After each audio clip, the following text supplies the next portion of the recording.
Welcome to SK cooking. இன்றைக்கி நம்ம என்ன பார்க்க போகிறோம்னா சிக்கன் குருமா எப்படி பண்ணலான்றதை பார்க்கலாம் வாங்க. அதுக்கு ஒரு பேனில் 3 டேபிள் ஸ்பூன் ஆயில் விட்டு 2 பட்டை 2 கிராம்பு 1 ஸ்டாரு கல்பாசி 1 ஒரு 2 வெங்காயம் போல் கட் பண்ணி வச்சுருக்கேங்க. அதையும் இதில் சேர்த்து ஆட் பண்ணி நல்லா வதக்கிக்கோங்க. ஒரு கொத்து கருவேப்பிலையும் 2 டேபிள் ஸ்பூன் இஞ்சி பூண்டு பேஸ்ட்டும் ஆட் பண்ணியிருக்கேன். இது நல்லா வதங்கட்டும். 1 டேபிள் ஸ்பூன் ஜீரகத்தூளும் 1/4 டேபிள் ஸ்பூன் மஞ்சத்தூளும் ஆட் பண்ணியிருக்கேங்க. இப்போ வாஷ் பண்ணியிருக்க சிக்கனையும் இதில் ஆட் பண்ணிக்கலாம். இது நல்லா வதக்கிக்கோங்க.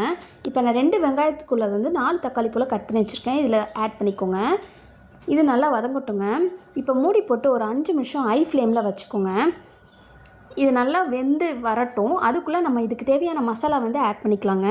ஒரு 2 தேங்காய் பத்தை எடுத்திருக்கேன். ஒரு 6லேருந்து 7 முந்திரி பல் எடுத்திருக்கேன். 1 டேபிள் ஸ்பூன் கசகசா, 1/4 டேபிள் ஸ்பூன் சோம்பு ஆட் பண்ணியிருக்கேங்க. இதை அரைச்சி எடுத்து வச்சுக்கோங்க. இப்போ ஒரு 5 நிமிஷம் கழித்து எடுத்து பார்க்குறேன் பாருங்கள். நம்மளோட சிக்கனில் தண்ணியெலாம் விட்டு நல்லா வந்துருச்சு. இந்த ஸ்டேஜில் 1 டேபிள் ஸ்பூன் தனி மிளகாத்தூளும் 1 டேபிள் ஸ்பூன் வீட்டில் அரைச்ச கரம் மசாலாவும் 1/4 டேபிள் ஸ்பூன் மல்லித்தூளும் வீட்டில் வச்சுருக்க கலந்த பொடியும் போட்டிருக்கேங்க. இது நல்லா மிக்ஸ் பண்ணிக்கோங்க. இந்த ஸ்டேஜில் நம்ம அரைச்சி வச்சுருக்க மசாலாவையும் இதில் ஆட் பண்ணிக்கலாம். அதுக்கேற்ற மாதிரி தேவையான தண்ணியும் இதில் ஆட் பண்ணிக்கலாம். இன்றைக்கான விடுகதை உங்களுக்கு என்னென்னு பார்த்தீங்கன்னா, பூவில் பிறக்கும் அது வாயில் சுவைக்கும் அது என்ன? இந்த விடுகதைக்கான விடை தெரிஞ்சுன்னா கீழே கமெண்ட் பண்ணுங்கள். இப்போ தேவையான தண்ணியை நான் ஊற்றிட்டு இப்போ சிம்மில் ஒரு 5 நிமிஷம் வச்சுக்கோங்க. நல்லா கொதிக்கிட்டோம்.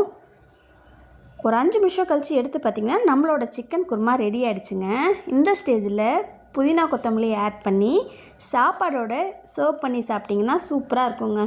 இந்த வீடியோ பிடிச்சிருந்ததுன்னா லைக் பண்ணுங்கள், ஷேர் பண்ணுங்கள், கமெண்ட் பண்ணுங்கள், சப்ஸ்கிரைப் பண்ணுங்கள். கூடவே பெல் பட்டனை கிளிக் பண்ணுங்கள். உங்கள் வீட்லேயும் இப்படி தான் செய்வீங்களான்றதையும் கமெண்ட் பண்ணுங்கள். பாய்.